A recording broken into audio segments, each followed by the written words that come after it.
Okay, so matrices में we had completed two methods, एक तो एडजॉइंट मेथड, दूसरा एलिमेंट्री ट्रांसफॉर्मेशन।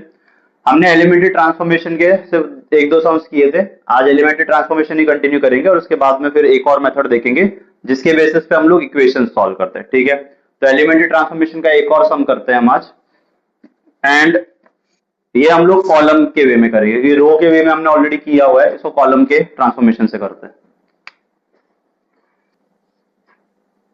ओके, नाउ यहाँ पे बोला है कि इसको एलिमेंट्री कॉलम ट्रांसफॉर्मेशन से इनवर्स फाइंड आउट।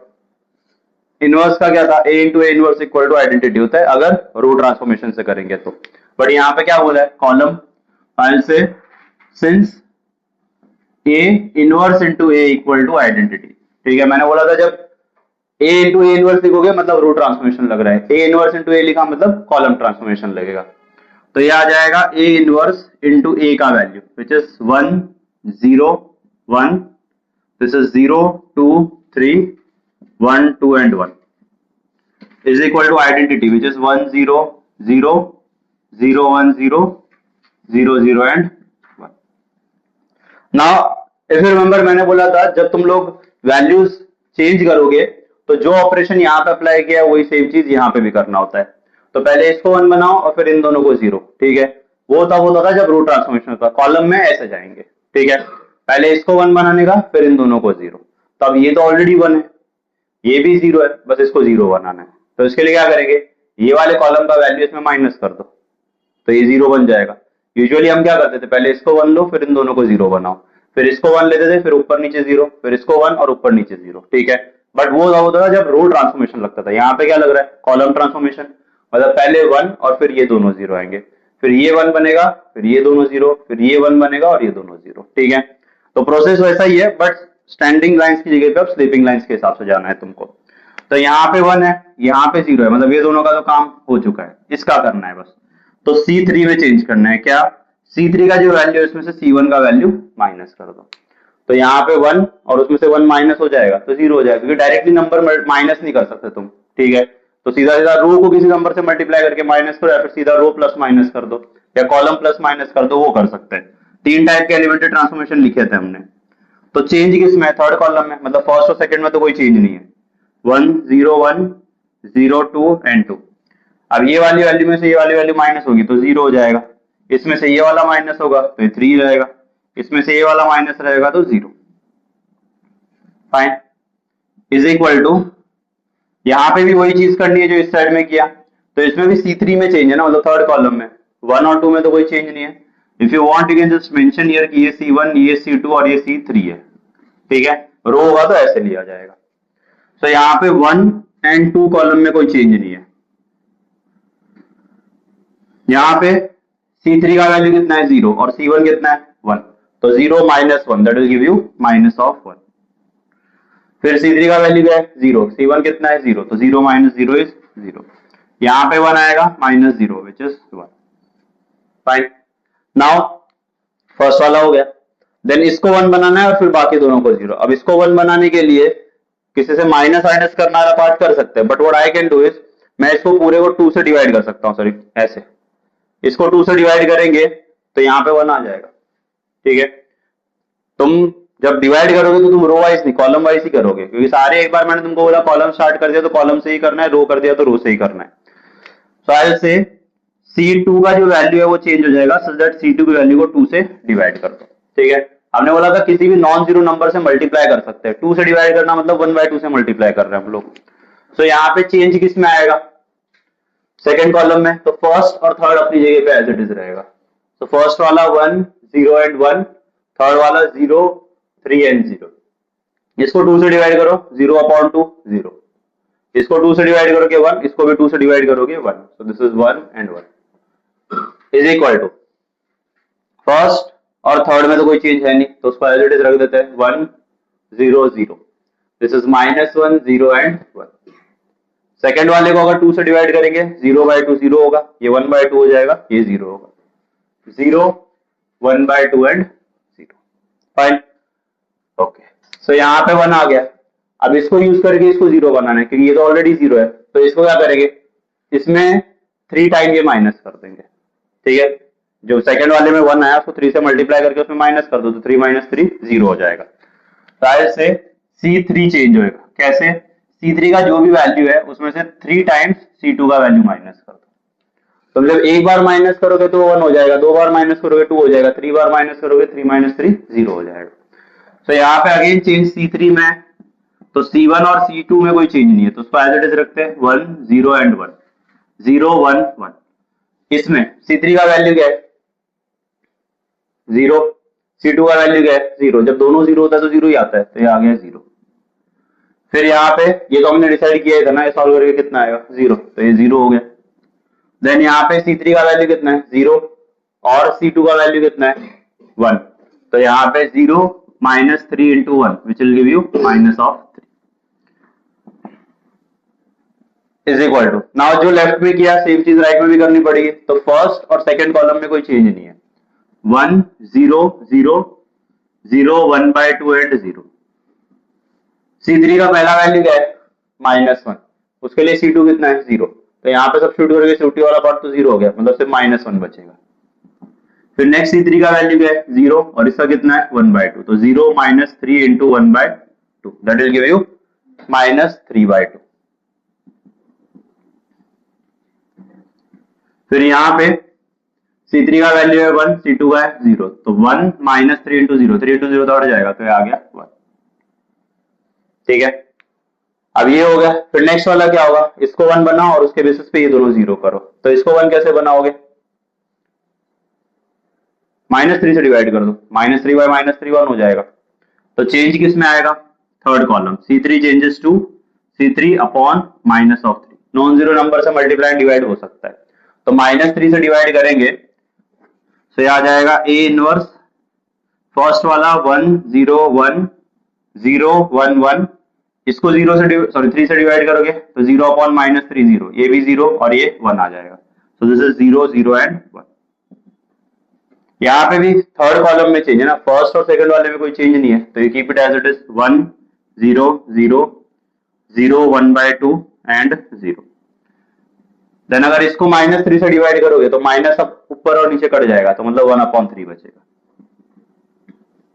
इसको -3 से डिवाइड करोगे तो ये -3 by 2 और फिर अपॉन में -3, ऊपर जो अपॉन में नीचे आके मल्टीप्लाई हो जाएगा, तो इंटू 2 आ जाएगा नीचे, तो 3 और ये इंटू 2, ऊपर नीचे -3 कटेगा, मतलब 1/2 बचेगा, तो ये आ गया 1/2।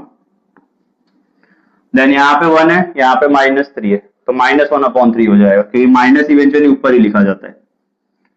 फाइन। अब मुझे ये 0 बनाना है और ये 0 बनाना है, ये वाली वैल्यू इसमें भी माइनस कर दो, ये वाली वैल्यू इसमें माइनस कर दो, तो 0 बन जाएंगे। और मैंने बोला था कि एक एक दिखाना है तो एक एक दिखा सकते हो ना, 2 बार के ऑपरेशन भी तुम एक साथ लिख सकते हो, अगर वो जिसमें चेंज कर रहे हो वो दोबारा यूज नहीं हो रहा है तो।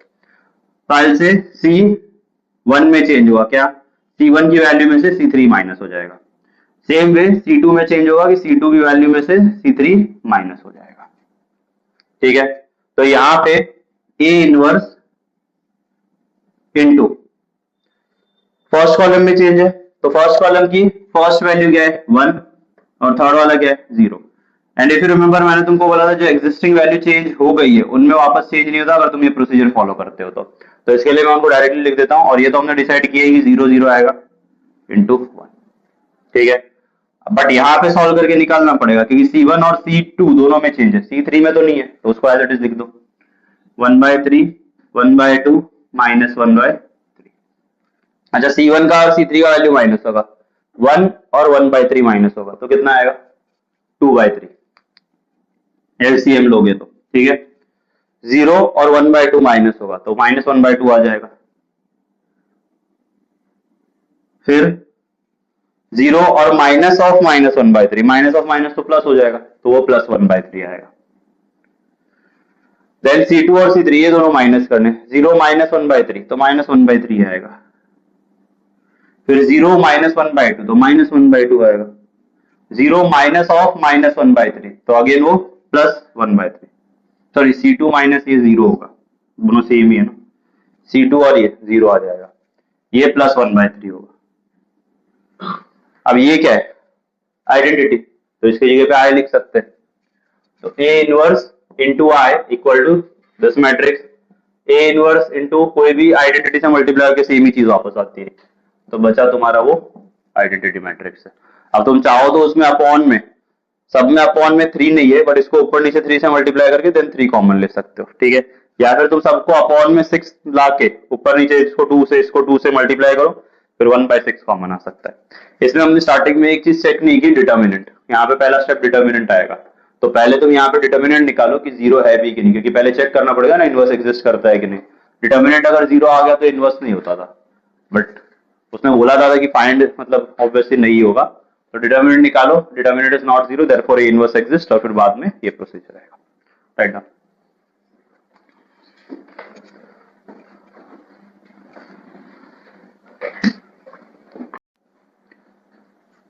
नाउ एप्लीकेशन ऑफ मैट्रिसेस, तो इसमें एक ही तरीका दिया है तुमको एप्लीकेशन जहां ये यूज होता है, और भी होता है वैसे तो, बट तुम लोगों से एक ही है कि लीनियर इक्वेशंस कैसे सॉल्व करते हैं। Linear equation in 2 variable 3 variable maximum, वैसे तो ज्यादा भी कर सकते हैं, पर तुम्हारे सिलेबस में 2 वेरिएबल 3 वेरिएबल का ही है। उसमें भी 2 मेथड होते हैं लीनियर इक्वेशन कैसे सॉल्व करते हैं मैट्रिक्स यूज करके। पहला होता है मेथड ऑफ इन्वर्जन और दूसरा होता है मेथड ऑफ रिडक्शन। रिडक्शन बाद में देखते हैं, पहले इन्वर्जन देखते हैं। So in this case I just take an example.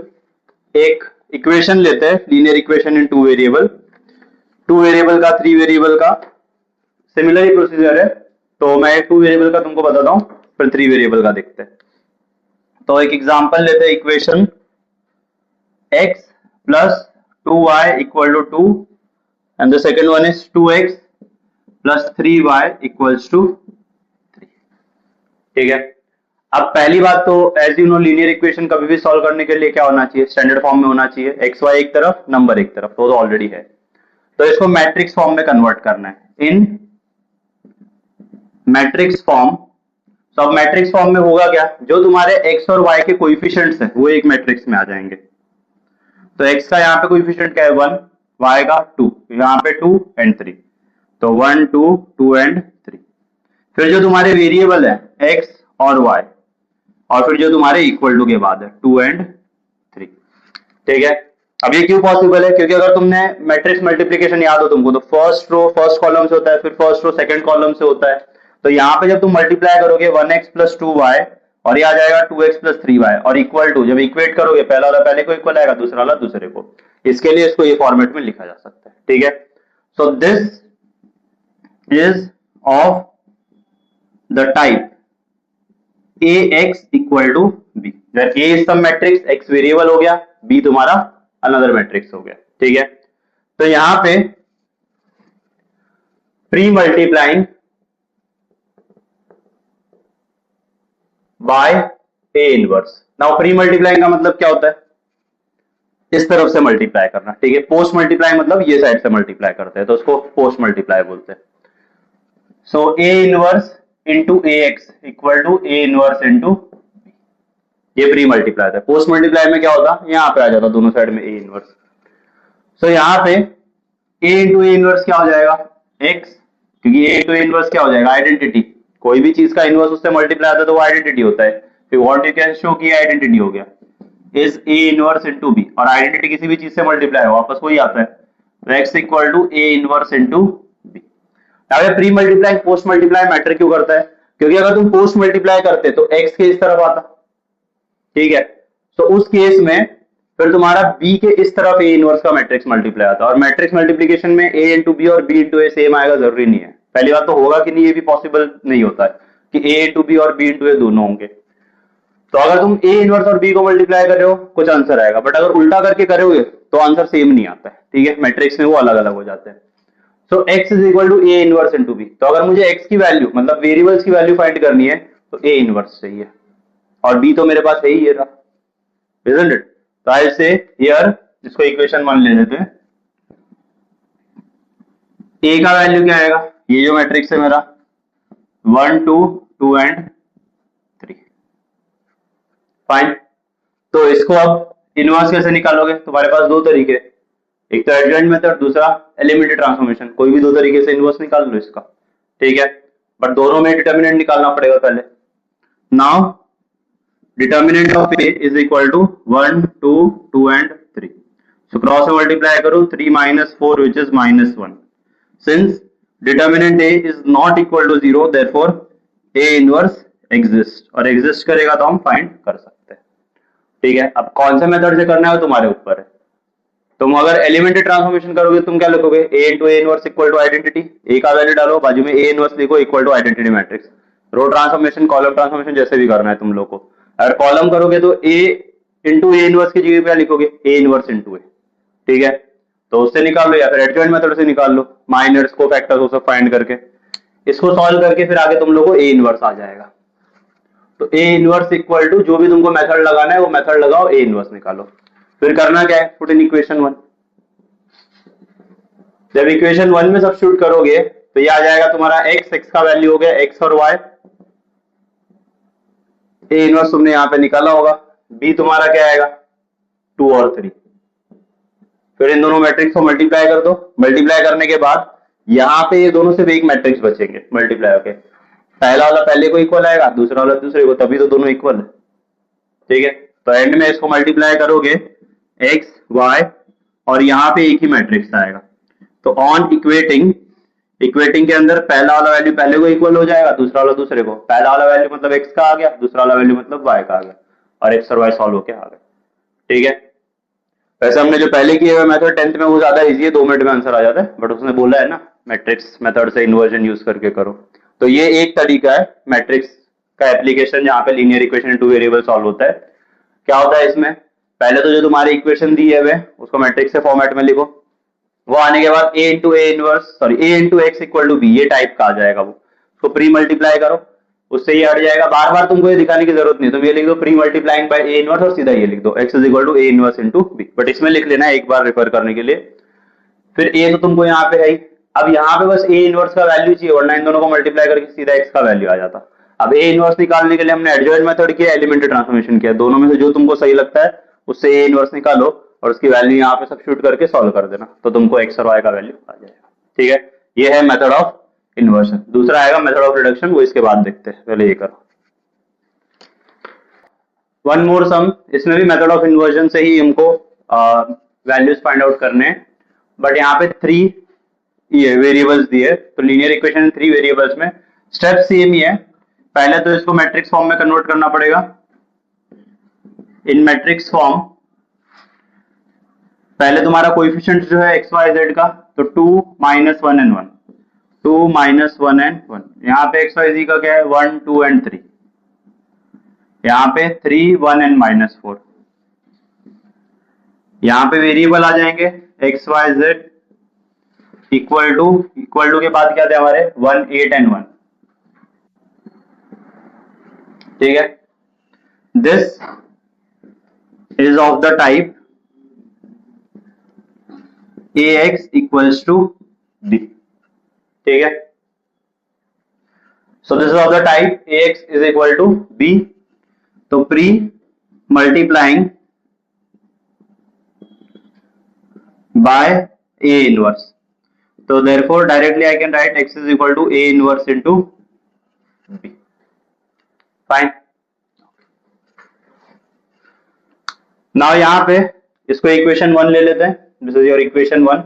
a inverse का वैल्यू आएगा तब तुम इसको सॉल्व कर सकते हो। तो आई से हियर मेरा a का वैल्यू क्या होगा, ये matrix 2 minus 1 1 1 2 3 3 1 and minus 4।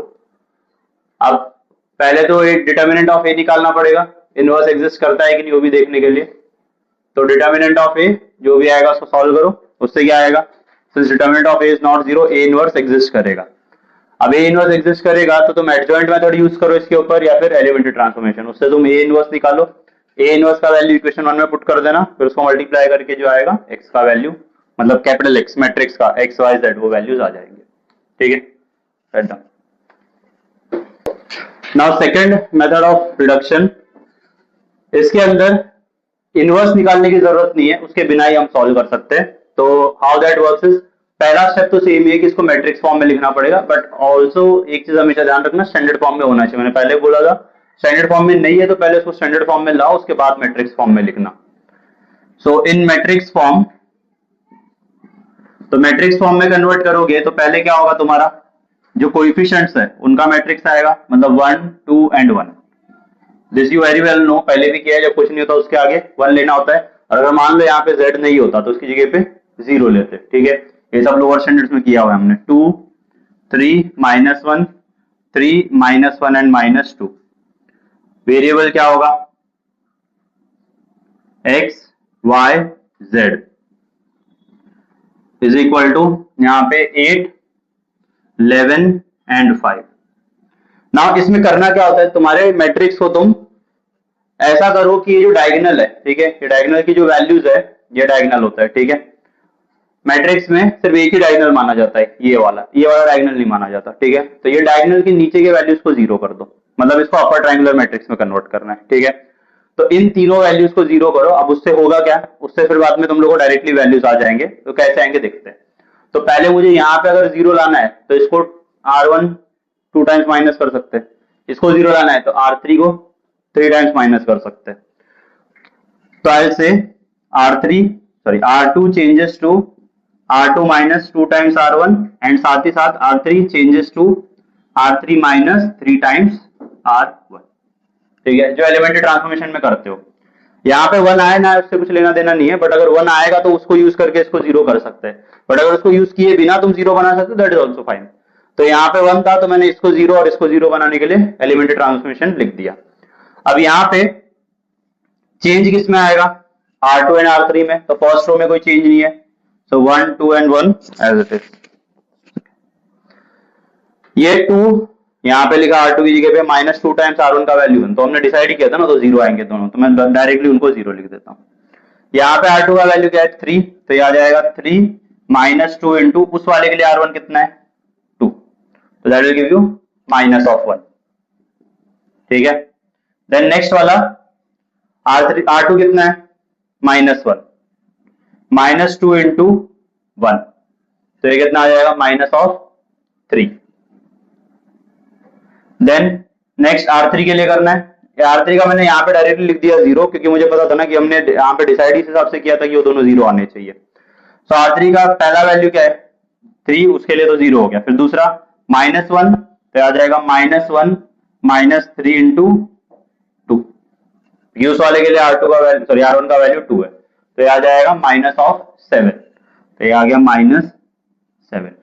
Then next वाला R3 का वैल्यू क्या है -2 और उस वाले के लिए R1 क्या है 1, तो -2 -3 into 1, that will give you -5 into x y z as it is equal to, यहाँ पे R1 में कोई चेंज नहीं है, R2 और R3 में चेंज है, तो R1 को I just write as it is.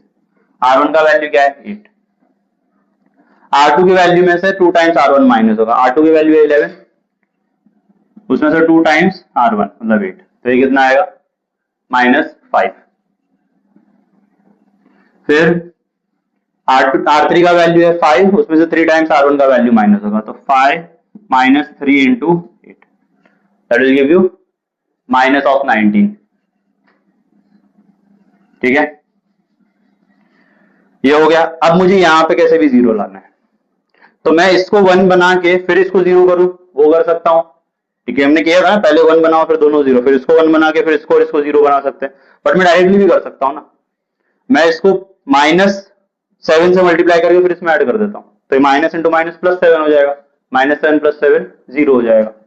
तो तुमको वो पहला फिर 1 बनाने की जरूरत नहीं पड़ेगी, क्योंकि इसमें आइडेंटिटी में कन्वर्ट नहीं करना है। मेरा पर्पस क्या है, बस ये 3 वैल्यू 0 होने चाहिए। तो ऐसे R3 चेंज होगा, सो दैट R3 की वैल्यू जो होगी उसमें -7 टाइम्स R2 का वैल्यू ऐड हो जाएगा। माइनस क्यों ले रहा हूं, क्योंकि माइनस इंटू माइनस प्लस होगा और -7 + 7 0 दे देगा। तो यहाँ पे R1 और R2 की वैल्यू में चेंज नहीं है, तो उसको एज इट इज लिख देते हैं 1 2 1 0 -1 3। यहाँ पे भी x y z as it is. यहाँ पे R1 R2 में कोई चेंज नहीं है, सो दिस इज 8 एंड -5, जो चेंज आएगा R3 में आएगा। अच्छा अब R3 का, हाँ सॉरी दिस इज -3, ओके। तो R3 का फर्स्ट वैल्यू क्या है 0, उस वाले के लिए R2 कितना है 0, मतलब दोनों 0 है तब तो 0 ही आता है, तो ये तो 0 ही रहेगा, ठीक है। नेक्स्ट वाला R3 का वैल्यू है -7 और उसको -7 से मल्टीप्लाई करके इसमें ऐड करना है, तो 0 देगा, वो हमने डिसाइड उस हिसाब से किया था कि वो 0 आ जाएगा। फिर नेक्स्ट वाला R3 का वैल्यू कितना है -5, उसके लिए R2 कितना है -3, तो आ जाएगा -5 -7 into -3, minus into minus plus हो जाएगा, तो 21 और -5 दैट विल गिव यू 16। फिर यहाँ पे भी वही लॉजिक कर रहे हैं, R3 का वैल्यू कितना है -19, उस वाले के लिए R2 कितना है -5, so this is -19 -7 into -5, minus into minus will become plus 35, 35 और 19 माइनस करोगे तो हाँ 16। ठीक है, तो हमारा जो पर्पस था कि डायगोनल के नीचे तीनों 0 होने चाहिए, हो गए ना। ठीक है, नाउ नेक्स्ट चीज क्या है, जो वैल्यू है उसको वापस मल्टीप्लाई कर दो। ठीक है, तो जब तुम मल्टीप्लाई करोगे क्या आएगा 1x plus 2y plus z, therefore x plus 2y plus z equal to first value होगा 8, दैट इज इक्वेशन 1। फिर सेकंड वाला मल्टीप्लाई करोगे तो 0x तो हट जाएगा, क्या आ जाएगा -y minus 3z, -y minus 3z equal to -5, that is equation 2। 0x 0y 16z equal to 16, तो 16z इक्वल टू 16, इसमें से z मिल जाएगा 16/16, तो z आ गया 1। अब ये वैल्यू इक्वेशन 2 में डालो, उससे क्या आएगा y, फिर y और z का वैल्यू इक्वेशन 1 में डाल देना, x आ जाएगा, समझ रहे हो। तो पुट इन इक्वेशन 2, तो आ जाएगा -y minus 3 into 1 equal to -5, so -y is equal to -5 plus 3, -y is -2, तो y का वैल्यू आ गया 2। अब ये वैल्यूज इक्वेशन 1 में पुट करो, पुट इन इक्वेशन 1, तो इक्वेशन 1 में x नहीं पता है, y कितना आया 2, so this is 2 into 2, z कितना आया 1 equal to 8, x plus 5 equal to 8, तो x is equal to 3, x आ गया, y आ गया, z आ गया, डन। ठीक है, तो compare to inversion method reduction थोड़ा इजी पड़ता है, क्योंकि इसमें पूरा सॉल्व भी नहीं करना होता है, सिर्फ डायगोनल के नीचे वाले को 0 बनाओ, 2/2 होगा तो भी वही करोगे तुम, डायगोनल को और उसके नीचे वाले को 0 ले लेना, तो उससे सीधा y आएगा, y का वैल्यू ऊपर वाले में पुट कर देना। ठीक है, फाइन, हेड डाउन।